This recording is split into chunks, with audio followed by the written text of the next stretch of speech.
అదేవిధంగా ఆర్టిజన్ కార్మికుల సమస్యలు చాలా పెండింగ్ ఉన్నాయి. మరి వాళ్ళకు గ్రేడ్ చేంజ్ 5 years తర్వాత చేయాలి. మరి ఇప్పటి వరకు 7 years కంప్లీట్ అయినా కానీ గ్రేడ్ చేంజ్ చేయడం లేదు. మరి రాష్ట్ర వ్యాప్తంగా ఉద్యమం చేసి పరిస్థితి మరి ప్రభుత్వం తీసుకురావద్దు, యాజమాన్యం తీసుకురావద్దు. మరి త్వరలోనే మరి ఆర్టిజన్ల సమస్యలను పరిష్కరించాలని కోరుతున్నాం. అదేవిధంగా కింది స్థాయి ఉద్యోగులు ఇంకా పెరగాల్సిన అవసరం ఉంది. మరి కంటి రెప్ప పాటు కరెంటు పోకుండా ఇవ్వాలంటే దానికి తగినటువంటి మానవ వనరులు ఉండాలి. మరి ఇలా చాలా సబ్స్టేషన్లో 4 ఉండాల్సిన కాడ కేవలం 2తోనే పని చేపిస్తున్నారు. ప్రభుత్వం తక్షణమే స్పందించి సబ్స్టేషన్ల వేకెన్సీస్ అన్నీ కూడా యుద్ధ ప్రాతిపదిక మీద భర్తీ చేయాలని ఇటు ప్రభుత్వాన్ని ఇటు యాజమాన్యాలను కోరుతున్నాం. మరి భవిష్యత్తులో ఈ సమస్యలు కనుక పేరుకపోతే మరి భవిష్యత్ కార్యాచరణ చేపట్టాల్సి ఉంటుంది.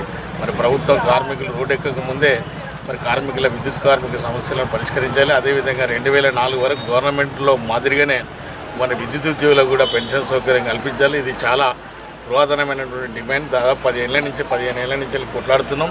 మరి కాంగ్రెస్ ప్రభుత్వం ప్రజాప్రభుత్వం అంటున్నది. మరి తప్పకుండా మరి కాంగ్రెస్ ప్రభుత్వం ఈ సమస్యను పరిష్కరించి విద్యుత్ ఉద్యోగుల్లో ఆనందాన్ని రేకెత్తించాలని ప్రభుత్వాన్ని డిమాండ్ చేస్తున్నాం. మరి తక్షణమే కింది స్థాయి ఉద్యోగులను భర్తీ చేయాలి, ప్రమోషన్స్ కల్పించాలి, ఆర్టిజన్ సమస్యలు పరిష్కరించాలి అని మేము తెలియజేస్తున్నాం.